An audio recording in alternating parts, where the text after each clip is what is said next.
Hoje eu quero trazer aqui no canal terceira proposta de reflexão, isso porque eu já gravei duas propostas, e hoje eu quero tratar sobre normas fiscais e carga horária do contador. Eu estou construindo esta playlist de contabilidade empresarial ou contabilidade gerencial com base neste livro, Análise das Demonstrações Contábeis, do José Carlos Marion. O link dele está na descrição, caso você tenha interesse. E aí eu estou finalizando já o capítulo 1, né? Capítulo 1, que é esse que tem como título Universo de Análise. E aí no final de cada capítulo, esse aqui ainda é o capítulo 1, na introdução praticamente, ele traz algumas reflexões, estudos de caso, na verdade, que estudo de caso respeita essa ordem, né? Ele traz um caso hipotético do mundo real, e aí ao final do estudo existem perguntas para você refletir sobre, e desafios. E aí eu já trouxe duas reflexões. A primeira do vídeo, da primeira reflexão foi sobre os termos utilizados, né? Se são iguais, análise de balanço, análise das demonstrações contábeis, demonstrações financeiras, análise financeira, se são a mesma coisa. E a segunda reflexão eu trouxe sobre análise, né? Por que é importante fazer uma análise de empresas, isso tanto para o público externo e interno. Tentei justificar isso.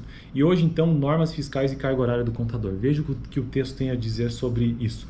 No início do ano, até 14 de setembro, aqui o contexto do ano é 2009, tá? 2009. Essa edição que eu tenho aqui é de 2012, mas esse caso que ele traz aqui é de 2009. No início do ano até 14 de setembro, data de fechamento desta edição, a legislação tributária brasileira sofreu 742 alterações.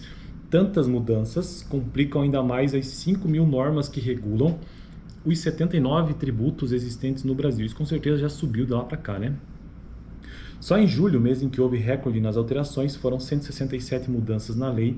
O levantamento feito pelo IOB, Empresa de Informações Tributárias, mostra porque o Brasil ficou mais uma vez com o posto de pior colocado no quesito pagamento de tributos do Doing Business. Relatório elaborado anualmente pelo Banco Mundial. Divulgado dias atrás, o relatório é uma espécie de ranking de ambiente e negócio das nações.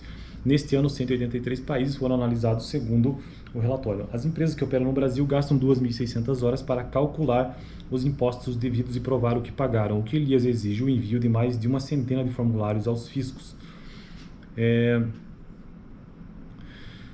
O que lhe exige em tempo, em 14 de setembro, cidadãos e empresas já haviam pago 731 bilhões de reais em tributos ao fisco municipal, estadual e federal, de acordo com o impostômetro instalado no centro da capital paulista, São Paulo, né? Isto de uma reportagem da revista Exame de 2009. E a pergunta que ele faz é o seguinte, né, para nós refletirmos: é correto uma empresa usar 2.600 horas para calcular o imposto? Esse é um dado que ele coloca no texto, né? Uma média, que uma empresa em média gasta 2.600 horas para calcular o imposto.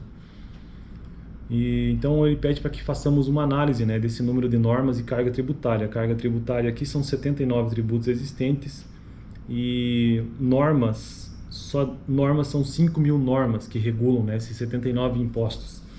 É muita coisa, né? Então, o que é pior? É correto uma empresa usar 2.600 horas para calcular impostos? Eu acredito que não. Realmente a carga tributária no Brasil é altíssima. E isso, na verdade, pela prática que eu tive no escritório de contabilidade, que não foi muita, foram apenas 50 dias, eu percebi que isso não só toma uma parte considerável do tempo produtivo de qualquer empresa, mas também do contador. Eu percebo que o contador ele tem uma capacidade, uma habilidade gerencial, de contabilidade gerencial, brutal, gigantesca, mas que ele não consegue pôr em prática. Não consegue porque a maior parte do tempo de um contador, se você quer ser contador e estiver assistindo esse vídeo, saiba que é para cumprir essas obrigações junto ao Estado, junto ao fisco. Você vai gastar a maior parte do seu tempo com isto, com todas essas obrigações. Não vai gastar, ou vai gastar uma parte menor do seu tempo com análise gerencial, né? com análise empresarial mesmo das empresas, que o contador tem essa habilidade. Inclusive eu deixei de trabalhar no escritório justamente ao perceber que a minha rotina estava se tornando em função do Estado, para cumprir trabalho para o Estado. Então eu não vi sentido naquilo. Eu gosto muito da contabilidade nua e crua, aquela contabilidade gerencial, aquela coisa mais voltada para a empresa e não para o Estado. Então sim, a resposta, eu respondo que é terrível isso aqui, ou seja, a resposta é que não é correto uma empresa gastar 2.600 horas. Pense que pensar em termos de um funcionário. Um funcionário trabalha 220 horas por mês, em média, multiplica isso por ano, você vai descobrir que ele trabalha mais ou menos essas horas por ano para uma empresa, um trabalhador CLT, né? E aqui está nos dizendo que uma empresa gasta 2.600 horas do seu mês para calcular impostos. Se fosse usar o tempo de um único funcionário, um funcionário teria que trabalhar exclusivamente para isso na empresa, né? Então, não é correto. Isso diminui muito, muito a eficiência de qualquer empresa brasileira. Talvez o maior empecilho que exista hoje no Brasil para você abrir uma empresa, sem sombra de dúvidas, é esta questão tributária, né? Toda esta carga tributária e esta quantidade de norma absurda. 5 mil normas, isso em 2009, né? E isso com certeza não é correto e impede o crescimento da maior parte das empresas. Beleza, então essa é a reflexão do dia. O que você acha sobre isso? Sobre esse ambiente que é um ambiente hostil para a abertura de empresas no Brasil, né? O Brasil não é um bom país para se fazer negócios. E muito por conta dessas normas todas e esses tributos. O que você acha? Você acha que um dia ainda gostaria de ter várias empresas, se possível? Inclusive uma delas, escritório de contabilidade, mas sempre que eu olho para essa situação econômica do Brasil, a situação como alguém que gostaria de ter empresas, eu me desanimo bastante, porque...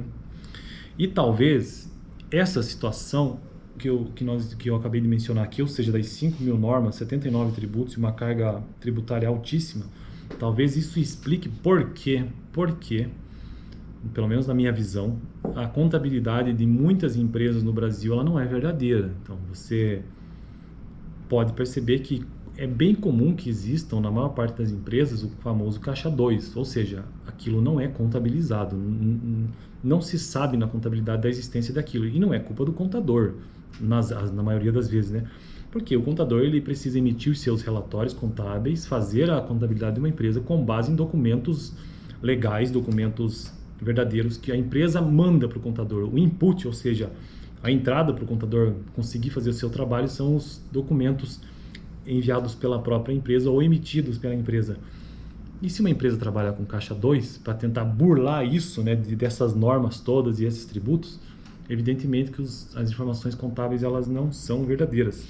Então a gente fica numa situação complicada aqui, né? Eu estou aqui criando uma playlist de análise das demonstrações contábeis, mas como que você vai fazer uma análise das demonstrações contábeis de informações que possivelmente não são verdadeiras? Fica difícil, né? É uma análise, é enxugar gelo, aliás, é pior do que enxugar gelo, nem gelo tem, você está fazendo um trabalho de bobo, essa que é a verdade. Então essa é a situação desta condição do Brasil com uma carga tributária tão alta. Volto a repetir, o que você pensa sobre isso? Será que existe uma solução? Não sei, vamos ter que esperar e pensar em políticos que não aumentem os impostos, muito pelo contrário, que diminuem. Políticos que não burocratizem ainda mais, que facilitem a situação. Beleza? E esta questão, tendem a ser essa questão de desburocratização e menos impostos. Quem defende esse ponto de vista tende a ser político de direita e não de esquerda. É o contrário, né? De esquerda, uma máquina estatal é maior ainda.